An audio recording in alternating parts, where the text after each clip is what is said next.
나오신 여러분, 주님의 이름으로 축복하고 환영합니다. 오늘 여러분과 함께 나눌 말씀의 제목은 절망을 통해 일하시는 하나님, 이런 제목으로 우리 함께 말씀을 나누도록 하겠습니다. 자, 오늘 우리가 읽은 이 말씀이 사도행전 8장의 말씀인데요. 오늘 본문의 바로 앞인 사도행전 7장 마지막 부분을 보면, 오늘 본문 바로 앞에 사도행전 7장 마지막 부분을 보면 오늘 본문의 상황을 알 수 있겠죠? 그래서 바로 앞을 살펴보는 거예요. 본문의 상황을 알아보려고. 오늘 본문 앞인 사도행전 7장 마지막 부분을 보면은 초대교회 평신도 대표로 선발된 스데반이 돌에 맞아 순교하는 장면이 나옵니다. 바로 앞에 사도행전 7장 57절부터 60절 말씀 한번 볼까요? 앞에 자막으로도 있습니다. 57절부터 보니까요. 사람들은 귀를 막고 큰 소리를 지르고서 일제히 스데반에게 달려들어. 스데반이 설교했거든요. 그리고 복음을 전했거든요. 근데 이게 듣기가 힘든 거예요, 그 사람들이. 길을 막고 스데반에게 달려들어. 제가 읽을게요. 그 성 바깥으로 끌어내서 돌로 쳤다. 증인들은 옷을 벗어서 사울이라는 청년의 발 앞에 두었다. 사람들이 스데반을 돌로 칠 때 스데반은 주 예수님 내 영혼을 받아주십시오 하고 부르짖었다. 그리고 무릎을 꿇고서 큰 소리로 주님 이 죄를 저 사람들에게 돌리지 마십시오 하고 외쳤다. 이 말을 하고 스데반은 잠들었다. 자, 오늘 보면 바로 앞에 스데반이 순교했습니다. 참 교회 입장에서는 참 슬픈 일이죠. 자, 이러한 순교가 있은 후에 오늘 본문 1절에 이렇게 시작을 하고 있어요. 오늘 본문 1절 초반절에 보니까요. 사울은 스데반이 죽임당한 것을 마땅하게 여겼다.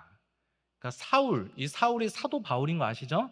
아직 예수님을 만나고 변화되기 전에 사람이 사울이에요. 이 사울이 스데반의 돌에 맞아 죽었거든요. 우리 사도행전 7장 마지막에 보면 이 스데반이 죽을 때 돌에 맞아 죽었다고 자꾸 표현을 해요. 이게 중요하거든요. 돌에 맞아 죽었는데 이것을 마땅하게 여겼다는 거예요. 자, 여러분, 사람을 죽이려면 뭐 명분이 있어야 되지 않습니까? 뭐 법을 어겼다든지 이게 죽일 죄라는 명분이 있어야 되잖아요. 유대법에 율법을 어긴 자는 돌로 쳐서 사형을 하게 되어 있습니다. 그러니까 돌로 맞춰서 죽였다는 것은 스데반이 율법의 정죄를 받았다는 거예요. 그러니까 이 사울이 생각하기에 예수님, 복음을 전하는 스데반은 이단 사상을 전하는 자로 보는 거예요. 왜냐하면 사울이 생각하기에 예수님은 거짓 선지자였거든요. 그러니까 예수님을 전하는 자는 거짓 선지자를 전파하는 이단 세력인 거예요.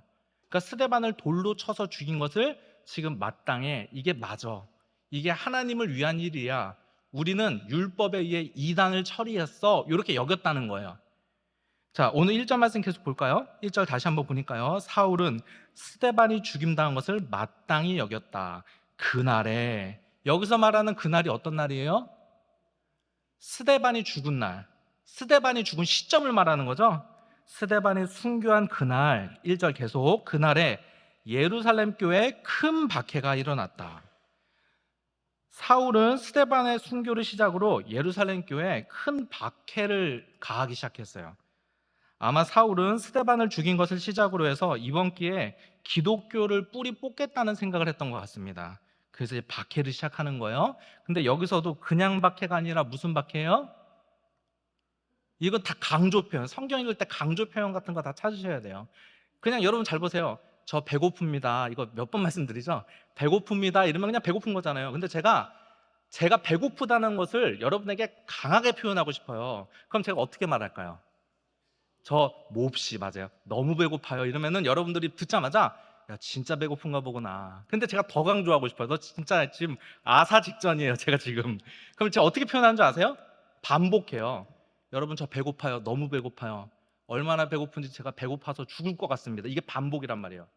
배고프다는 것을 다른 표현으로 반복하잖아요. 성경도 똑같아요. 강조하고 반복해요. 왜 이게 중요하냐면은 성경이 말하고 싶은 걸 강조한단 말이에요. 그렇겠죠? 저도 말하고 싶은 거를 강조해서 말하잖아요. 여기도 박해가 있었는데 무슨 박해예요? 그냥 박해가 아니고 큰 박해였다는 거예요. 그러니까 이 스데반의 순교를 시작으로 초대교회 예루살렘 교회 박해가 시작된 겁니다. 이 사울이 기독교를 뿌리 뽑으려고 지금 마음 먹고 있는 거예요. 엄청난 박해가 지금 시작된 것입니다. 이 박해가 얼마나 큰 박해였는지 1절 마지막에 보니까요, 이렇게 말하고 있습니다. 그래서 사도들 외에는 모두 유대 지방과 사마리아 지방으로 흩어졌다. 여러분, 교회가 이 박해가 얼마나 큰지 예루살렘 교회 성도들이 유대와 사마리아 지역으로 흩어졌습니다. 교회가 흩어졌어요. 그러니까 교회가 이거 공중분해됐다는 거예요. 그뿐만이 아닙니다. 이 핍박이 여기서 멈추지 않습니다. 2절 말씀 보니까 2절, 경건한 사람들이 스데반을 장사하고 그를 생각하며 몹시 통곡하였다. 여기도 강조 표현이죠. 그냥 슬퍼하는 게 아니라 몹시 통곡했다고 그러죠. 지금 이들의 슬픔이 얼마나 큰지를 지금 표현하고 있는 거죠.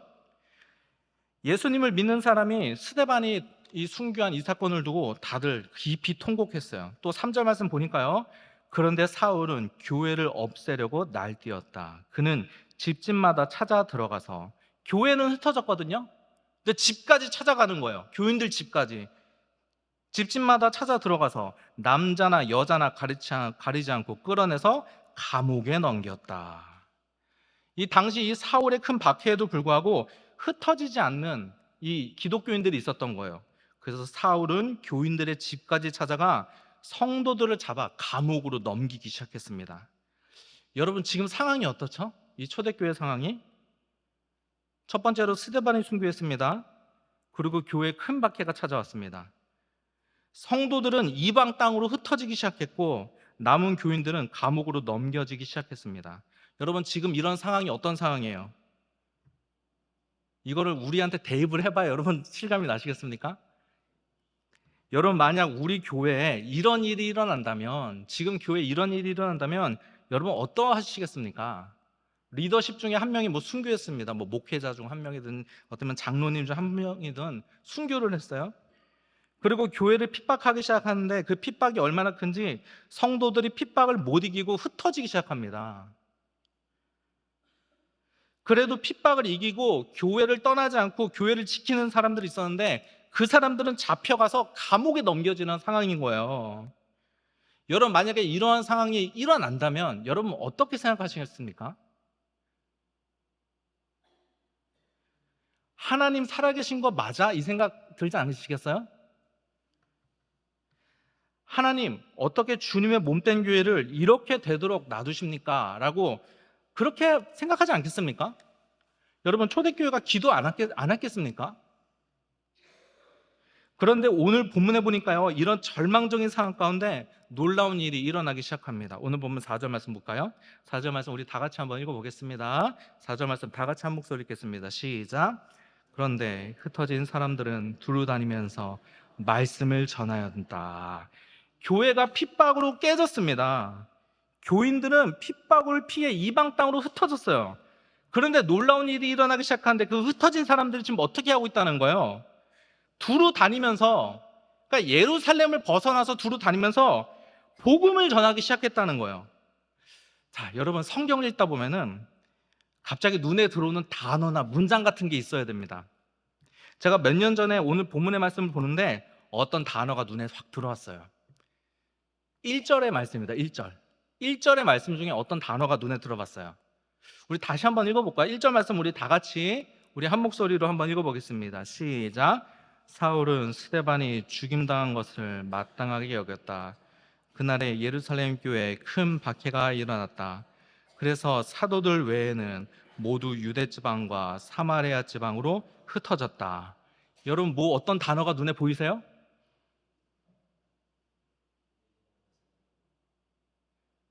아무거나 말씀해 보세요. 지금 단어 몇 개 없는데.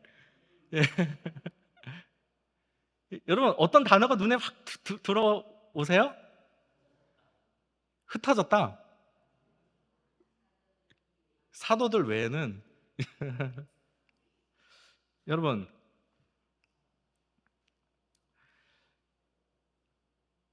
제가 어떤 단어를 말해볼게요. 여러분, 그 다음 단어를 말씀해 보세요.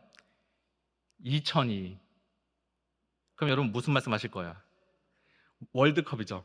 2002년에 나 그때 결혼했는데 이런 사람 없잖아요. 예, 공통된 경험이잖아요. 8.15 하면 뭐예요? 광복이죠. 예, 우리가 공통되게 경험한 어떤 사건들을 우리가 같이 인식한단 말이죠. 자, 여러분 오늘 보면 1절에 보니까요. 예루살렘 교회가 핍박으로 피에 흩어졌는데 어디로 흩어졌다고 지금 말하고 있어요? 유대와 사마리아 지역으로 흩어졌다는 거예요. 여러분 이거 어디서 본 말씀이잖아요. 여러분 이거 성경이 일부러 이거를 보여주고 싶은 거예요. 이거 어디 말씀이죠? 사도행전 1장 8절. 예, 사도행전 1장 8절 말씀 우리 다 같이 한번 볼까요? 우리 다 같이 한번 보겠습니다. 앞에 자막이 있습니다. 우리 자막 보면서 사도행전 1장 8절 우리 다 같이 읽겠습니다. 시작. 오직 예루살렘과 온 유대와 사마리아.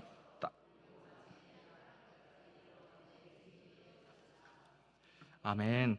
자, 여러분 사도행전의 전체 내용이 뭐냐면요, 사도행전 1장 8절의 성취예요. 이게 사도행전의 전체 내용이에요.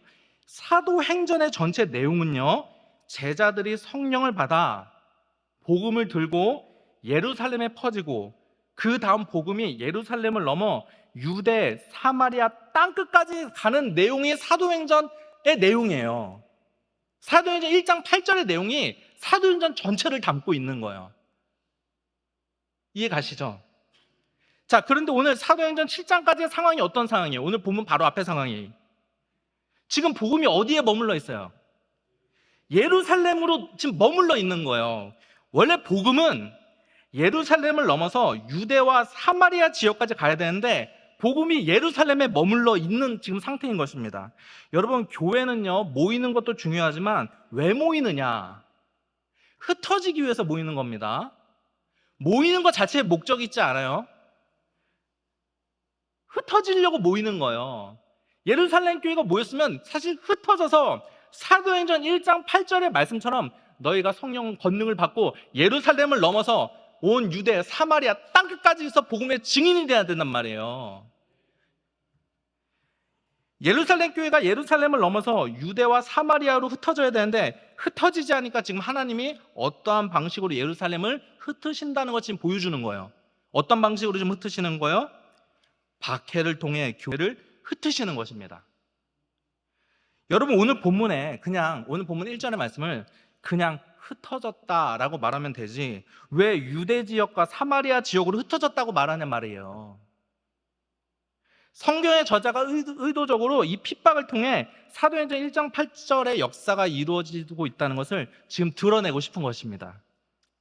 자, 여러분 우리는 이렇게 생각하죠. 하나님의 역사는 교회가 더 부흥하고 어려운 문제가 풀리고 인간의 눈으로 볼 때 일이 잘 돼야 하나님이 일하시는 것이라고 생각하죠. 그러나 오늘 본문의 말씀을 보면은 그렇지 않다는 거예요. 그렇지 않을 수도 있다는 거예요. 하나님의 역사는 인간의 눈으로 볼 때 절망적인 상황, 하나님이 계시다면 어떻게 이러한 일이 일어날 수 있느냐고 생각할 수 있는 그 상황을 통해서도 하나님은 일하실 수 있다는 것을 오늘 본문의 말씀을 통해서 우리가 깨달을 수 있는 것입니다. 제가 예전에 북한 사역을 감당하시는 이삭 목사님이라는 분이 계신데 그분의 간증을 들은 적이 있습니다. 그분이 중국 호텔에 있는데 밤에 누군가가 문을 두들기더래요. 그래서 나가보니까 그 중국 공안이라고 하나요? 경찰들이었다고 합니다. 그들은 아무 설명도 없이 그 목사님을 어디론가 데려가 고문을 갑자기 시작했다고 합니다. 가보니까 어떤 건물에 방이 여러 개가 있는데 방 한 개씩 순서대로 들어가게 되었다고 합니다. 첫 번째 방에 들어가니까 물고문을 시작하더래요. 소방호수로 얼굴에다 물을 뿌리더래요. 그 물을 하도 많이 맞아서 기절을 하게 되었다고 합니다. 두 번째 방에 들어가니까 침대에 자기 신을 묶어놓고 발가락에 전기를 통하게 하는데 전기를 딱 통하게 하니까 침대가 붕 뜨더래요. 그리고 순간 기억을 잃어버렸다고 합니다. 전기 고문을 하는 거예요. 그리고 세 번째 방은 얼음방이라고 합니다. 추운 방. 옷을 다 벗겨놓고 그 방에 있는데 화장실을 보내달라고 하니까 그냥 바닥에 싸라고 그렇게 얘기를 하더래요. 그래서 어쩔 수 없이 바닥에 볼일을 봤더니 그 변을 삽으로 퍼먹으라고 이렇게 이야기를 하더래요. 목사님은 그 모든 과정을 아무 반항 없이 아무 말 없이 다 견뎌냈다고 합니다. 왜냐하면 처음에 잡혀갈 때 반항할 수도 있고 나름 제압할 자신도 있었지만 하나님이 목사님 마음에 너를 위해 선지자들이 고난당하고 예수님이 십자가에 못 박혔다. 이제 너 차례가 아니니? 라는 이런 마음을 주셨대요. 그래서 그 고난을, 이 고문을 아무 말 없이 다 감당했다고 합니다. 그렇게 고문을 다 받고 다시 그들이 자신을 호텔방으로 정신이 없어서 질질 끌어 데려다 주는데, 자신을 호텔방 침대로 자신을 던질 때 그 사람들이, 그 경찰들이 자기에게 이렇게 물어보더래요. 너 같은 사람은 처음 봤다. 어떻게 그렇게 할 수 있느냐라고 말하더래요. 그때 목사님이 침대에 던져지면서 한마디를 했다고 합니다. 예수라고 말을 했다고 합니다. 그 일이 있은 지 13년 후에 중국에 다시는 가고 싶지 않았는데 하나님이 보내셔서 중국에 가서 13년 후에 길을 걷는데 갑자기 어떤 여자가 자신에게 말을 걸어오더라는 것입니다. 목사님, 13년 전에 중국에서 고문당하신 적 있으시죠? 예. 고문한 사람들 기억하세요? 못해요. 그 고문한 사람이 제 남편이에요. 그러면서 하는 말이, 남편이 당신을 고문하고 와서 자기에게 이렇게 말을 했다고 합니다. 여보, 내가 뭐 하는 사람인 줄 알아? 나 고문하는 사람이야. 내가 오늘 고문한 사람이 있어. 근데 그 사람이 목사래. 나 그 사람처럼 살고 싶어. 여보, 우리 교회 나가자. 남편 지금 뭐 하는 사람인 줄 아세요? 지금 목회자가 됐습니다 라고 말을 하더라는 것입니다. 여러분, 우리가 믿는 하나님이 어떤 하나님인지 아십니까? 우리가 믿는 하나님은요, 나의 인생 가운데 절대로 이해할 수 없는 일, 하나님이 살아계신다면 어떻게 나에게 이러한 일이 일어날 수 있냐고 물을 수밖에 없는 일을 통해서도 하나님은 일하시는 분이십니다. 여러분, 우리가 믿는 하나님은요, 인간의 절망적인 상황을 통해서도 일하실 수 있는 하나님이세요. 여러분, 저는 교회도 똑같다고 생각합니다. 여러분, 교회가 우리 생각대로 합리적으로 돼야만, 또 모든 일이 순적히 풀리고 또 많은 사람들이 동의하고 모여들어야만 하나님이 일하실 수 있는 건가요? 그럴 수도 당연히 있지만 저는 그렇지 않다고 생각합니다. 때로는 우리 생각과 달라도 하나님이 일하실 수 있는 거예요. 여러분, 우리는 모든 것을 초월해서 역사하시는 하나님을 바라봐야 하는 줄 믿습니다. 여러분, 4절까지 말씀이요, 핍박으로 흩어진 예루살렘 교회 성도들이 흩어져서 복음 전하는 장면을 살펴봤습니다. 그런데 오늘 보면 5절부터 보니까 예루살렘 교회가 흩어져 복음을 전하는 중에 빌립이라는 사람이 사마리아 지역에 복음을 전하는 장면을 설명해 주고 있어요. 자, 5절 말씀부터 볼까요? 5절 제가 읽겠습니다. 빌립은 사마리아 성에 내려가서 사람들에게 그리스도를 선포하였다. 무리는 빌립이 행하는 표징을 듣고 보면서 그가 하는 말에 한 마음으로 귀를 기울였다. 그것은 귀신 들린 많은 사람들에게서 악한 귀신들이 큰 소리를 지르면서 나갔고 많은 중풍병자 환자와 지체장애인이 고침을 받았기 때문이다. 그래서 그 성에 큰 기쁨이 넘쳤다. 자, 빌립이 사마리아 지역에 복음을 전했어요. 여러분, 사마리아 사람들이 어떤 사람들이냐 하면요, 여러분, 구약시대 북이스라엘, 남유다 이렇게 갈라지잖아요. 여러분 아시죠?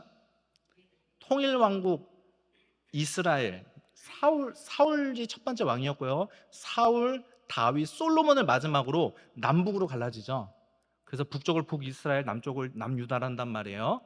북이스라엘이 먼저 멸망합니다. 남유다가 나중에 멸망해요. 그래서 남유다는 바벨론에 포로로 끌려갔다가 포로 귀환하죠. 예, 그게 이제 계속 가는 거예요, 남유다를 중심으로. 근데 북이스라엘은 어떻게 되냐? 북이스라엘은 남유다보다 먼저 BC 722년에 아수르에 의해서 멸망을 당합니다. 근데 아수르에 멸망을 당할 때 이 아수르가 강제 이주 정책을 펼칩니다. 그러니까 이방인들을 북이스라엘 땅으로 강제 이주시키는 거예요. 그리고 북이스라엘 사람들을 이방 땅으로 강제 이주시키는 거예요. 그러면 이방 사람들과 결혼을 하겠죠? 그리고 혼혈인들이 태어나겠죠? 그 혼혈인이 신약시대에 와서 바로 사마리아인인 거예요. 그래서 여러분, 예수님 시대 사마리아인들을 예수님 시대에 이 유대인들이 접촉하지 않았죠. 왜냐하면 유대인들은, 이방인들은 부정하다 해서 접촉하지 않았거든요. 그러니까 혼혈인들은 이방인들과 마찬가지인 거예요. 그러니까 접촉하지 않는 거예요. 그리고 심지어 사마리아 지역을 통과해서 지나가야 될 때도 있었거든요. 여러분, 그 이스라엘 지도가 이렇게 세로로 길게 돼 있어요. 길게 세로로. 그리고 구분을 하면은 이렇게 세 등분으로 구분할 수 있습니다. 북쪽에는 어디 지역?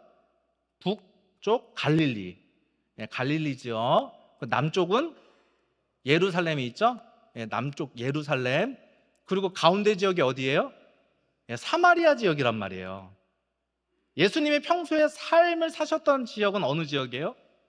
북쪽에 있는 갈릴리 지역에서 활동하셨어요. 근데 가끔 내려가신단 말이에요.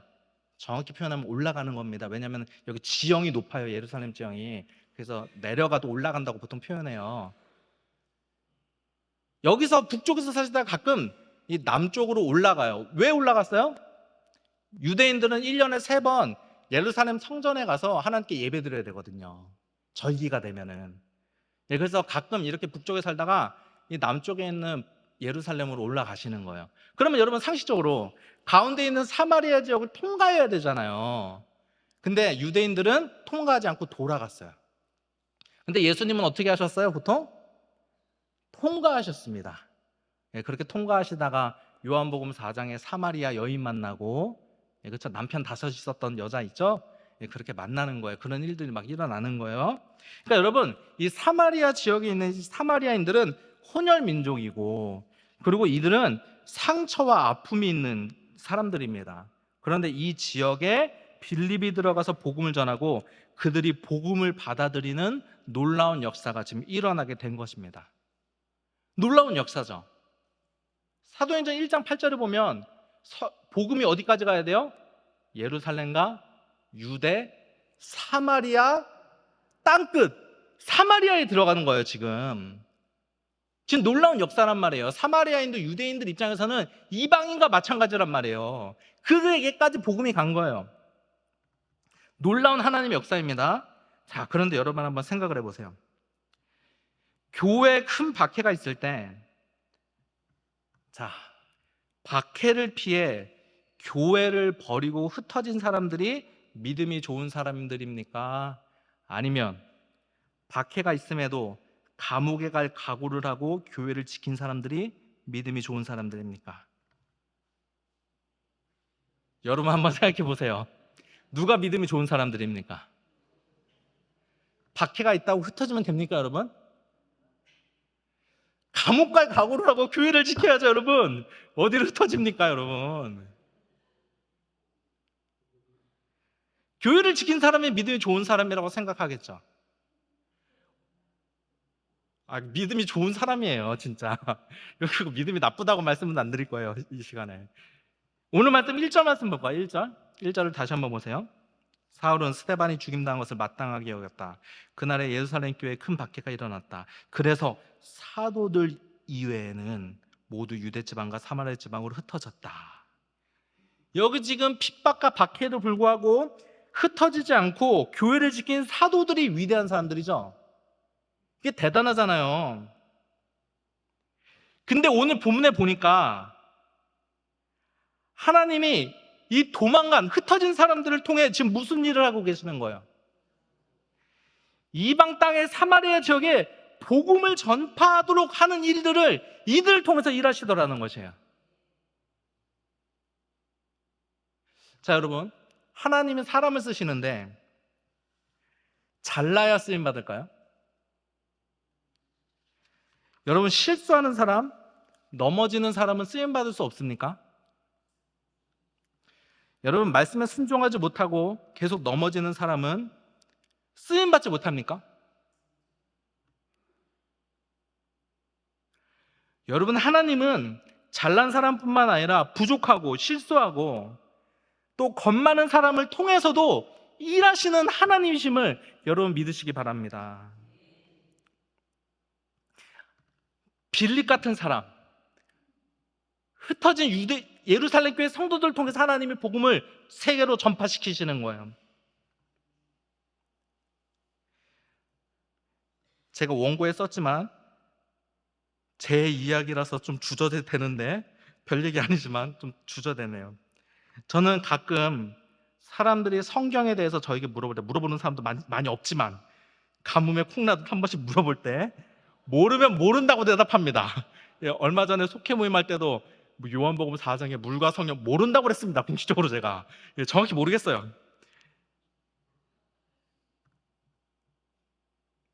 어떻게 인간이 다 알겠습니까, 여러분? 예, 모르는 게 부끄러운 게 아니에요. 저는 그리고 보통 그냥 제 개인적 그냥 성향이라고 생각합니다. 제 부족함과 연약함에 대해서 그냥 얘기하는 편입니다. 지금은 많이 정제된 거예요. 옛날에는 더 얘기했습니다. 근데 이러면 안 되겠다 싶어서 지금은 좀 많이 참고 있습니다. 보통 사람들은, 저의 경우를 말하는 겁니다. 보통 사람들은 목회자는 믿음이 좋아서 낙심도 안 한다고 생각하는데 여러분 그렇지 않습니다. 낙심을 얼마나 많이 하는데요. 마음이 하루에 10번도 더 바뀝니다. 예, 그렇습니다. 저는 부족하고 연약하지만 부족한 자를 들어주시는 하나님이 위대하신 것입니다.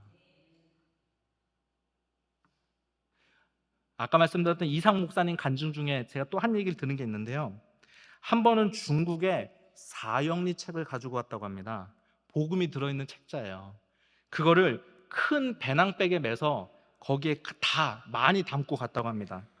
그런데 기차에서 가방을 검사하기 시작하는데 거기에 걸릴까 두려워서 화장실 똥칸에 그 사형리 책자를 버렸대요.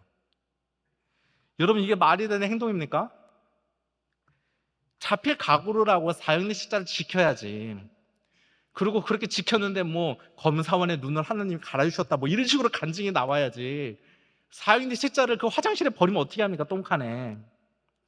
근데 시간이 지난 후에 한 사람이 자기에게 말을 걸었다고 합니다. 나중에 이상 목사님 예전에 기차 화장실 변기칸에 사형리책 버린 적 있으시잖아요. 원래 어떻게 알았는지 모르겠어요. 전 들은 거를 전달하는 겁니다. 저도 좀 이상한데 거짓말은 아니겠죠.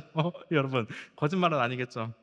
버리신 적이 있으시죠? 한 아이가 기차 옆에 있다가 똥 묻은 사형리책자를 보고 예수를 믿어 그자가 목사가 되었고 지금 복음을 전하고 있습니다 라는 이야기를 들었다고 합니다. 여러분 이 시간 부족하고 실수하는 우리를 통해 일하시는 하나님을 바라보시기 바랍니다. 여러분 하나님은요 절망적인 상황 가운데서도 일하실 수 있는 분이십니다. 그 하나님 바라보시고 또 내가 부족하고 실수해도 하나님은 부족한 우리를 통하신다는 이 사실 기억하시고 하나님 바라보며 믿음으로 이 시간 나아가는 여러분 되시기를 주님의 이름으로 부탁드립니다.